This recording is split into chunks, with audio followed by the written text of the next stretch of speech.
welcome to the house that Ross built. Today we got our distinguished, and when we talk to him, you'll understand what I mean by all the things I'm about to say that are well about him. He's a Black historian. He helps our community through marriage and family. So much as this brother does. We met not too long ago at the Howard Networking Conference out in Atlanta, and we've been linking up and talking since then. And I wanted to bring him on the podcast, share what he's doing, and he's just a wealth of knowledge. Welcome, John. How you doing today?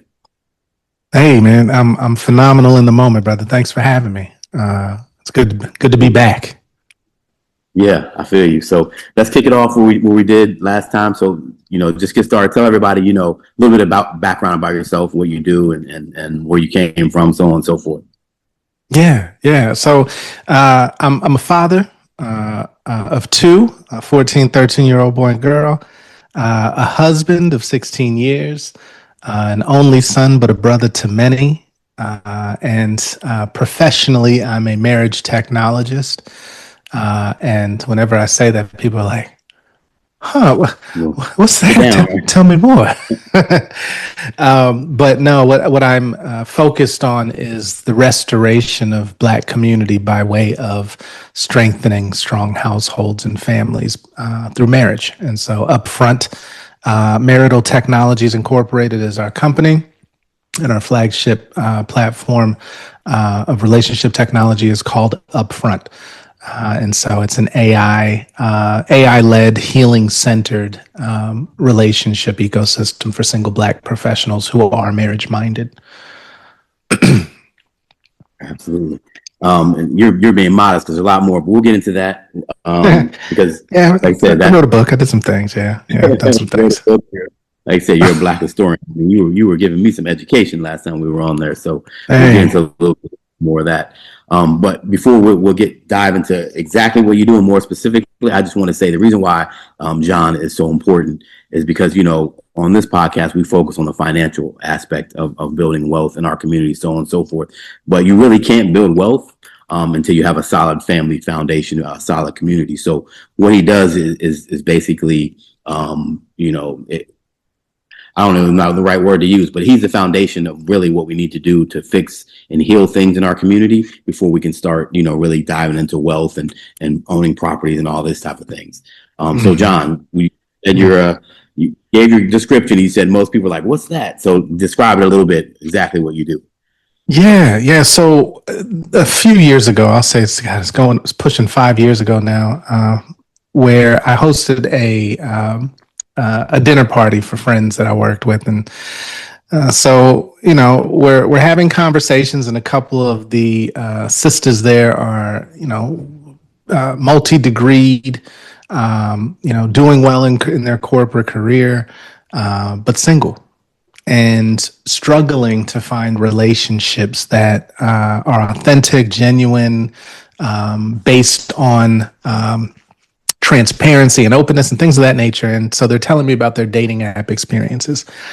And I think at one point I said, well, if you could know the flaws, the insecurities, the red flags of the person you're engaging with before you got too deep into it, would that be of value? And they were like, oh my God, yes. And I'm like, okay. I was like, so if people were more upfront, then this might actually lead to a better experience. And that's when UpFront sort of stuck. So I ignored it. I tried to work through the concept a little bit more over time, and people were like, man, that'll never work. And I'm like, well, look, what I recognized was that the more conversations I was having with Black professional singles, even when they did find somebody through these apps or organically or, at a networking event, wherever they would find people, that they would get into relationship and it would eventually become derailed or get derailed because one or both had not dealt with their past traumas, right? Whether it was relationship traumas, whether it was childhood traumas,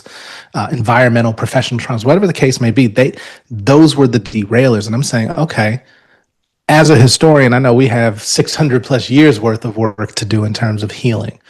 But if we're in the context of post-emancipation and we've got all this access and we're doing well professionally, but we're not doing well communally, then we're still ignoring the things that needed to be healed, especially when we think about the environments we grow up in, the parental or relationship models we see.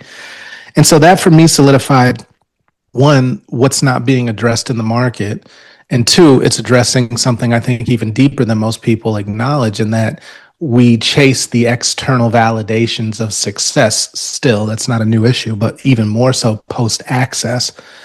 But we have still not really acknowledged the things that were our strongest points of power, which was our connection to each other, right? The household that men and women, black men and women, sisters and brothers did well when they worked together, right? And so we've got a lot of people doing well professionally, educationally, but alone. And I'm saying if we want to do things communally, then we've got to go together. And so that was the catalyst. That was the, the nature and understanding that we historically were the most married racial group in this country at over 85% between 1866 and 1978. And then a significant decline over the last 50, 60 years to now being the least married racial group of any, at 29%, right? And it's projected to get into the single digits over the next 10 to 15 years. So if we don't make a change now, then the foundational element to building wealth, which requires community, because it's communities that build businesses to provide services and goods to each other, then we're cooked. We are absolutely cooked. So we are doing our best to make sure that that does not happen. And in fact, we're mission focused on facilitating 1 million Black marriages by 2035. So we've got some work to do. Awesome goal. 2035, guys, 1 million marriages. That will change the landscape. I mean, it will. Of a lot of things, I believe. Before we jump into that part of it, I wanted to ask you, what do you think is the cause of the decline of our families and marriages, so on and so forth in our community? Yeah. So I could start with the external. And there was a very strong and concerted effort to destabilize the Black household around the mid to late 50s. So even pre-64 Civil Rights Act, where the removal of manual labor jobs that primarily Black men were working, the removal of vocational education around labor jobs or manual labor jobs, or the trades from public education.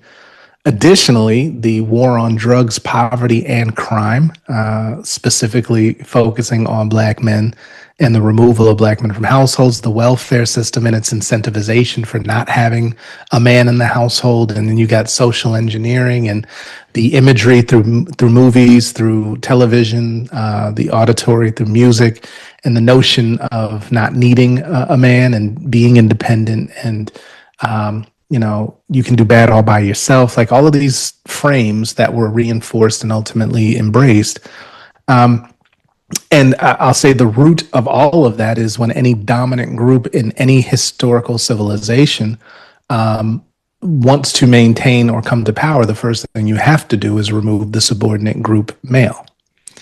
So it's not by accident or coincidence that Black men have been the focal point of elimination or removal from competitiveness.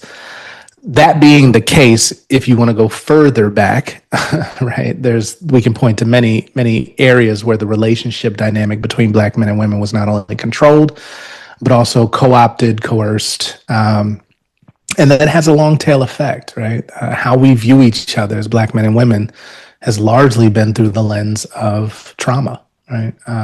And that's from the period of enslavement forward. So there's a lot of root cause issues that we could address as, factors contributing to where we are today. It's not, unfortunately, it's not as simple as one specific reason. Yeah. No, I mean, that's kind of my mindset was, and I tell people all the time, especially obviously people in our community, that, a lot of the things that we suffer from are ingrained in us, intentionally programmed in us intentionally. And we just kind of think it's, a part of our culture, or we want to adopt it as being something that comes from us, or that we have some type of deficiency in us as people. But it's programmed for us to to basically suffer these consequences. That's real. Yeah, and I think the bigger challenge is recognizing the programming first, right? And that's going to be hard when your norm is the result of programming from multiple generations before you. This gets into the concept of epigenetics, right? Where, and you'll hear Dr. Joy DeGruy, author of Post-Traumatic Slave Syndrome, talk about this. In that when you look at the lab studies that were done on lab rats, where they would shock it, they would use a pain stimulus and they would shock it, and then they would measure brain receptivity and reactions, and then they would have it smell acetophenone, which is like a almond rose scent.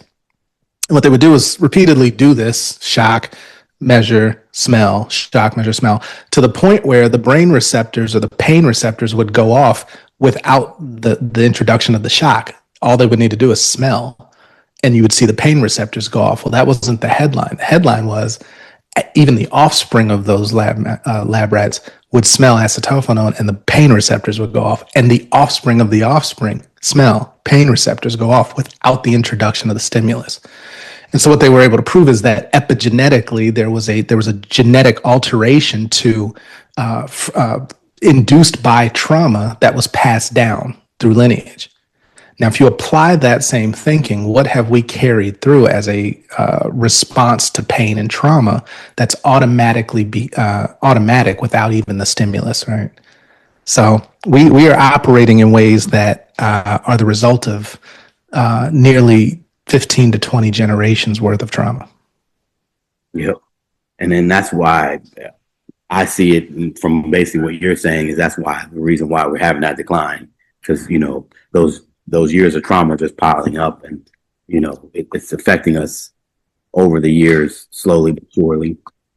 Yeah. And so it could be compounding, not to interrupt, but it could be compounding, right? But at the same time, I think there's also, we have some part to play, right? A significant part to play, if I'll be honest, as a people.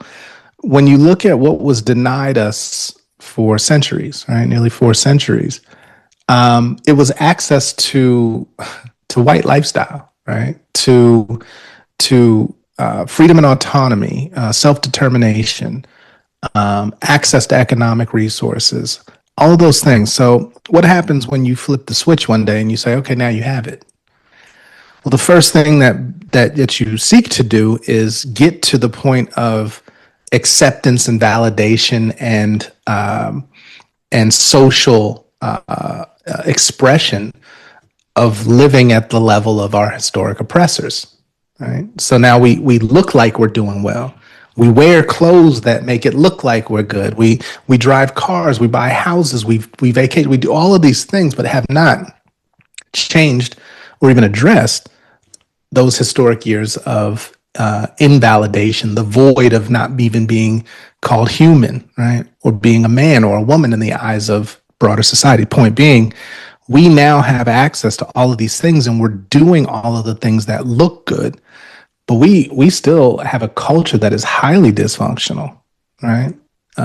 And so much so, the measure here is when you look at what you use to entertain, what you consume as entertainment, typically is the dysfunction of your community sold back to you at a premium.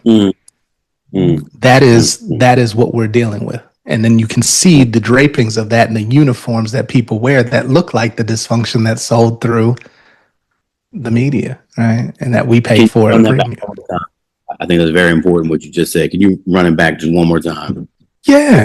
Look, the dysfunction within our community is being sold back to us through, and we're consuming it through media, through entertainment, through consumption, right? And these are the things that, again, we can say, oh, it's an externalized thing, and that could very well be, right? That's a system that was set up, and now it runs because we fuel it. But the point being, we haven't stopped to say, well, damn, why am I listening to that? Why do I walk into a barbershop and hear music that is elevating the degradation and right, all of these things, and I'm seeing babies repeating these lyrics? Like, how do we think that's acceptable? At some point, we have to question which dysfunction we're consuming and paying a premium for. Man, that's powerful right there. But that if we can understand that as a community and kind of address that, because I hate the word when they say culture, because first of all, who's dictating that culture? What we're calling this is our culture, that's our culture. Where did that come from? Where'd that word come from? And from what you're saying, that culture is being sold back to us to make us behave and act as they want us to. My That's opinion. right.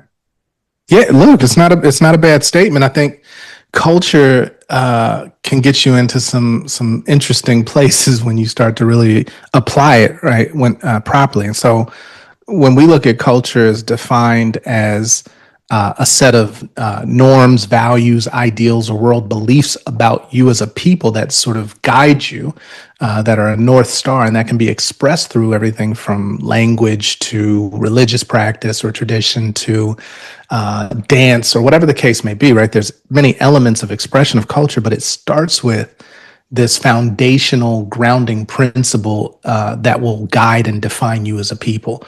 Now, if you think about Black Americans, the one thing that we can all agree on culturally, and you'll hear different people say, well, it's the way we talk, it's the way we dress, it's our hairstyles, it's our music, and I say it's our food, and I say, well, all of those are responses to enslavement.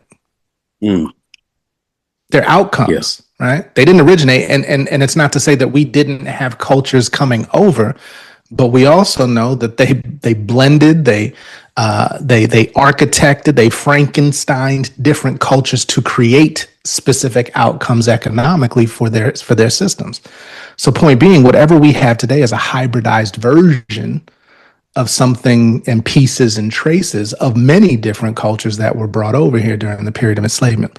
Point being, if we can't agree that we have a guiding principle, foundational ideals, world beliefs that are our North Star as a people, then we don't have a culture. We have responses to historic trauma that we repeat and pass on. And then that's what gets packaged and sold. That's the cold part. You see what I'm saying? So I say we have to really start to think about who do we want to be, right? Knowing that we can't erase the past, right? But when we start talking about language, I don't care if it's AAVE, Ebonics, whatever, it's still English. Yeah.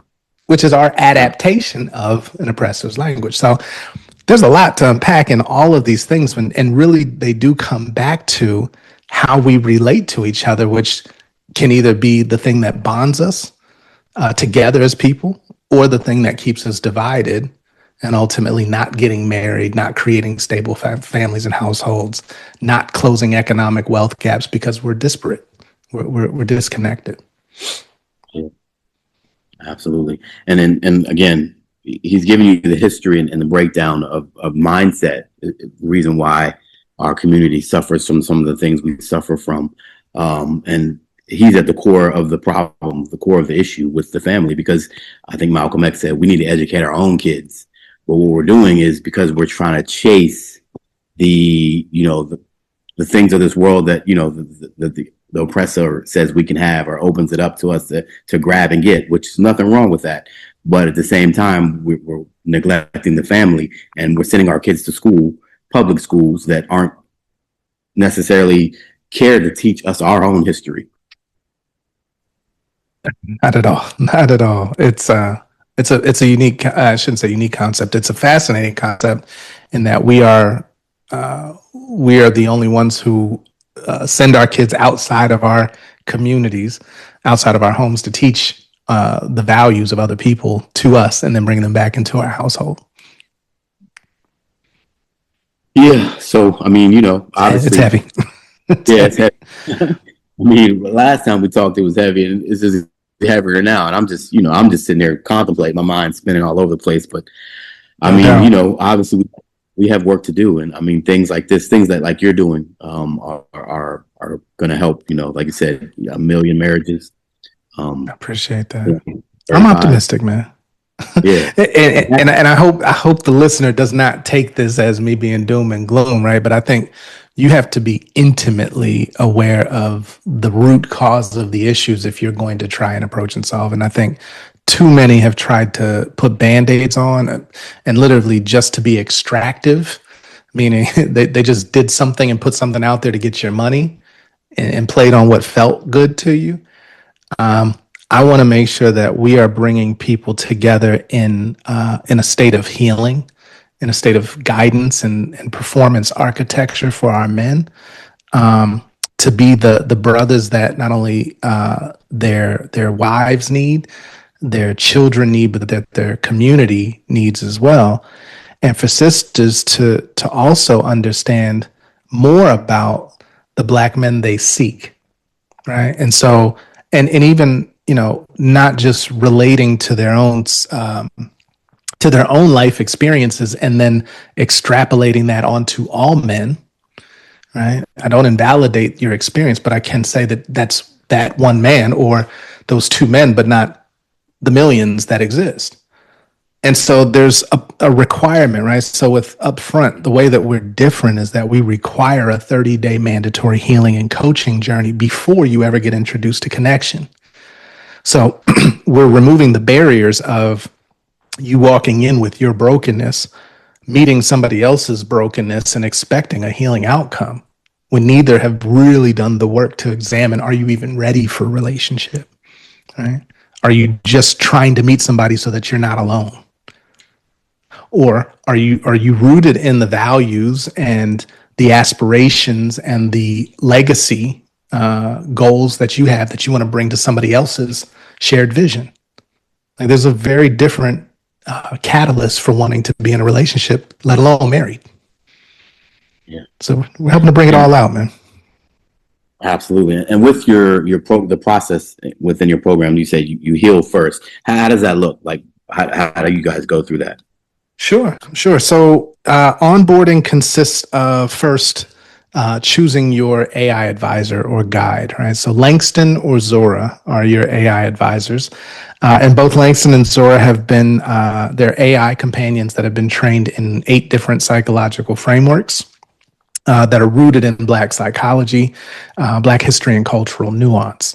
So you're not talking to the out-of-the-box Gemini or Chat GPT, right, that you might have been asking for advice and it's giving you culturally disconnected and obviously and honestly not psychologically grounded guidance, right? And so our advisors are here to not only administer a 26-question assessment first, right, to understand you, your background, your vision, your preferences, and all of the things that go into then creating a 30-day tailored healing or guidance journey for you.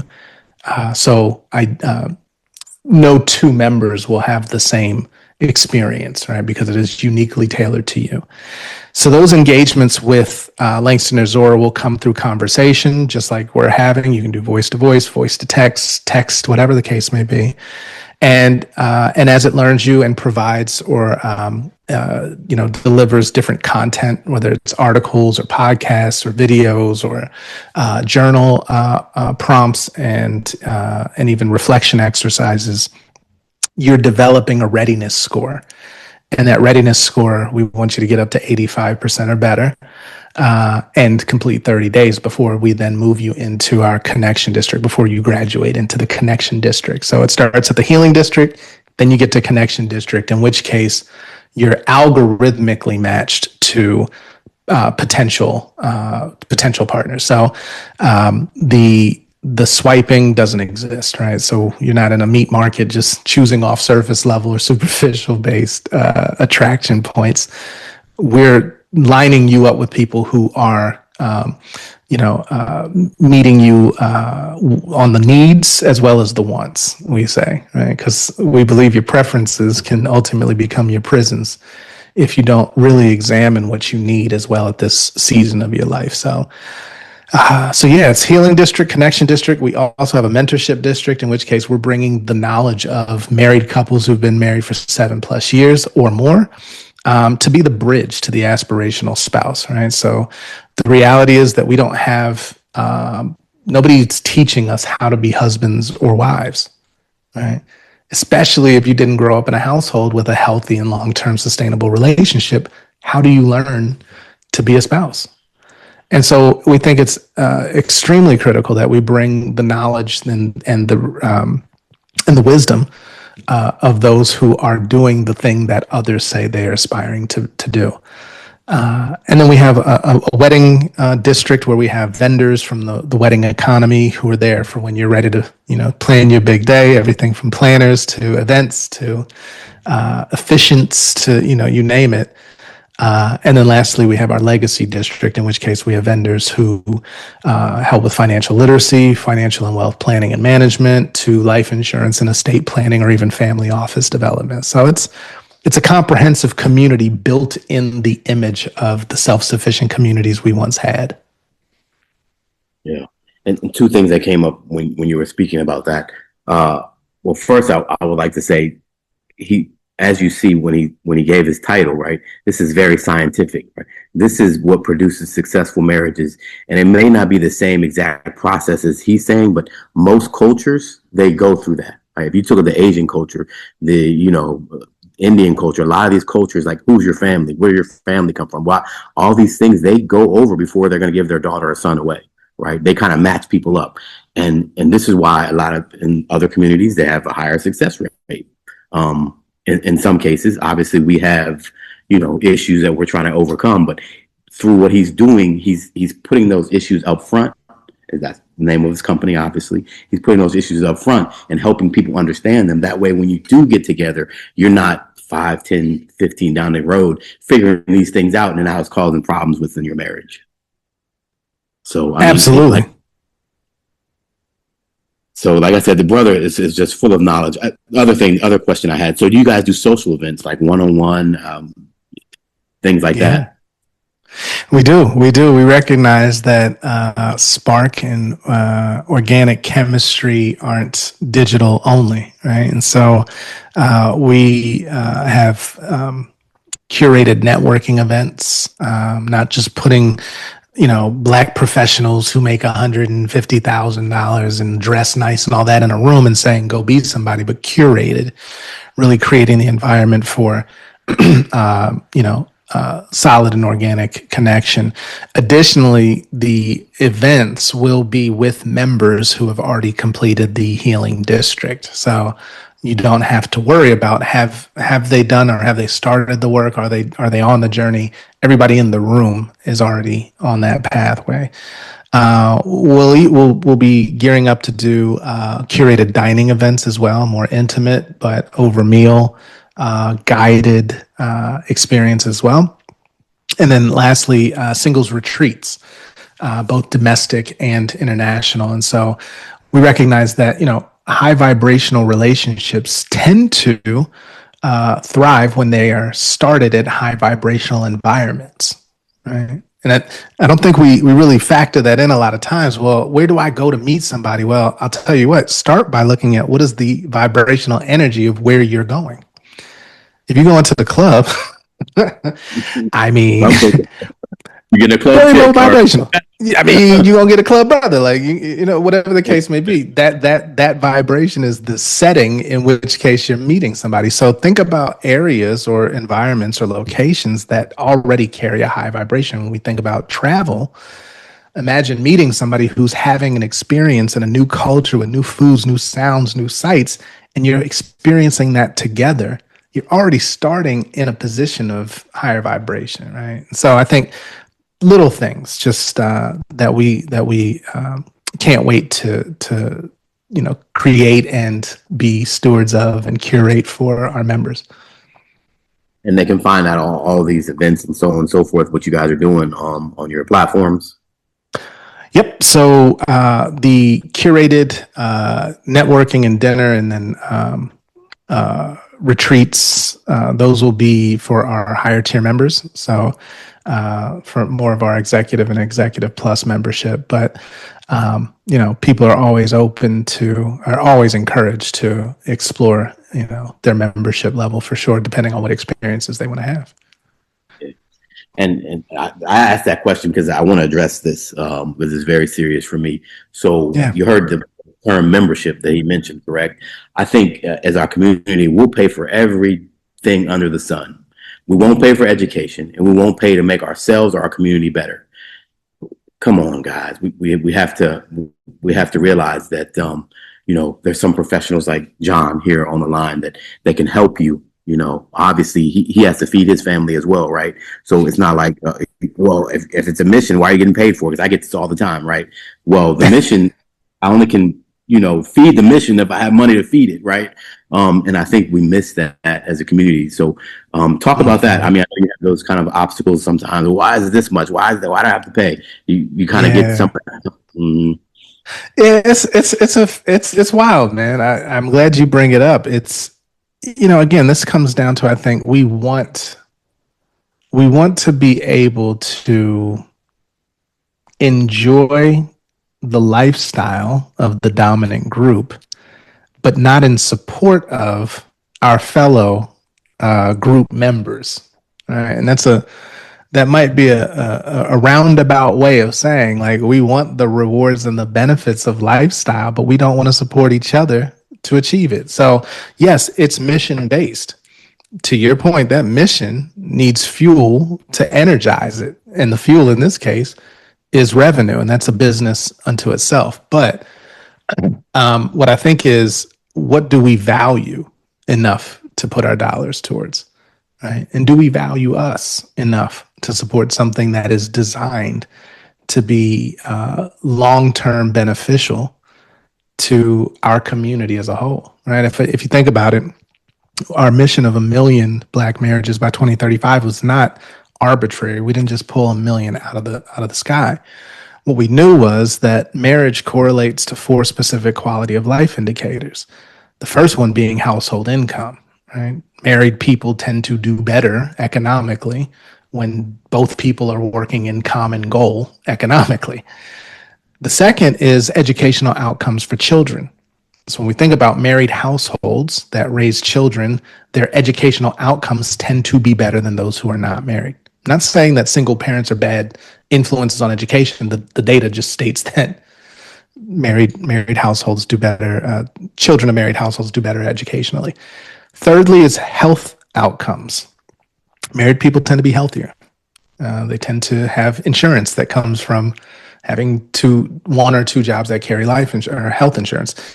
They tend to take care of themselves for the benefit of their children and or their spouses and so forth.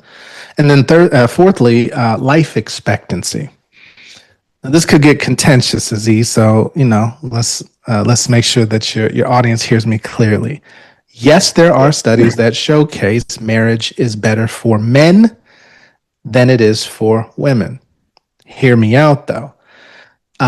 Whatever the case may be, if we think about what the purpose of those household bonds are, those pair bonds and those long-term sustainable relationships, it is to ensure the health, the thriving, the advancement, and the legacy through their children, and by virtue of their children, their extended community. So when you look at the numbers, married people live longer in the aggregate. And that's the general statement. Yes, there are, there's anecdotals, right, where some women live longer than men, some men live longer than women. We're not talking about that. Over the aggregate, married people live longer. So point being, marriage is the correlative between all 4 of those things. So if we wanted to impact community in a meaningful way, 1 million marriages not only impacts those 4 quality of life indicators, but just on the household income alone over the next 50 years, that would put $4.7 trillion back into Black households and community. 4.7 trillion with a T. So this is bigger than just relationships or popping balloons and finding love. We're talking about a real tangible way to close economic wealth gaps that nobody else is approaching. Yeah.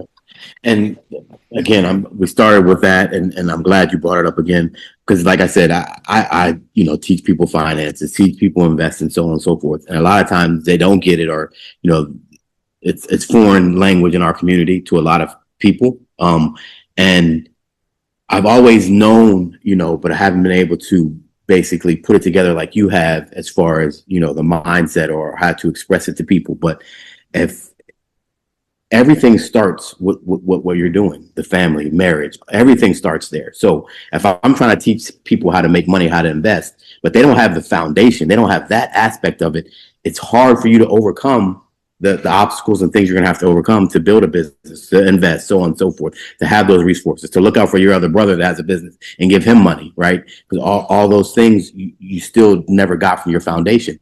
And this is the struggle that we have back and forth in our community, right? So, I'm I want to have John on here multiple times, but also I want you guys to follow him, listen to some of the things he does. He has a podcast, right? Listen to what this amazing person is trying to help our community overcome, right? And take it seriously. Take it seriously. I just, again, I'm very passionate about what you're doing because I have that same mission similarly, but I know that your mission is a lot harder than any other mission because of where we're starting at.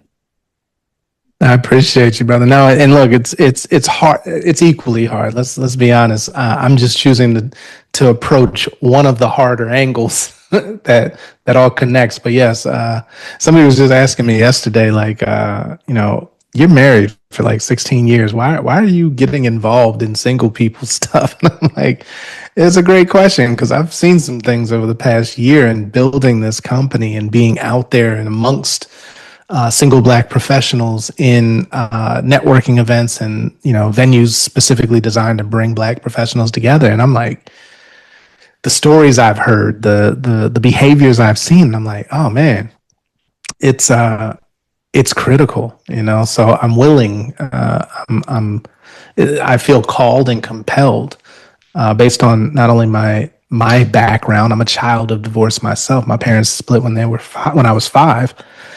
Both actively in my life, but nonetheless, a child of divorce.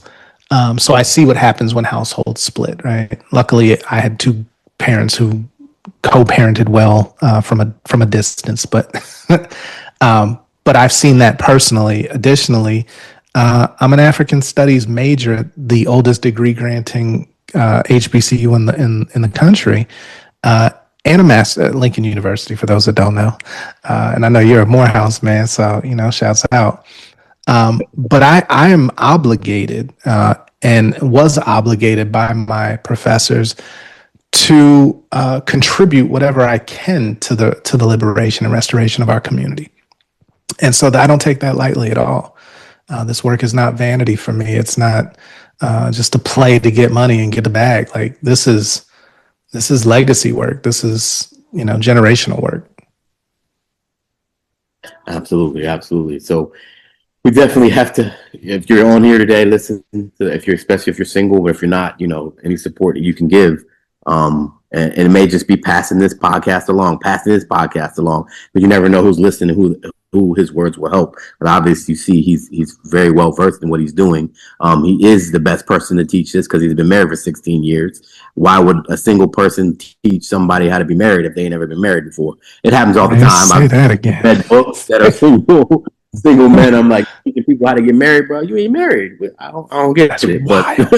That's wild, man. And they're killing it too. They're getting clicks and views and money, right? And it's just wild. But man. It's there's a lot to be made off of people's pain.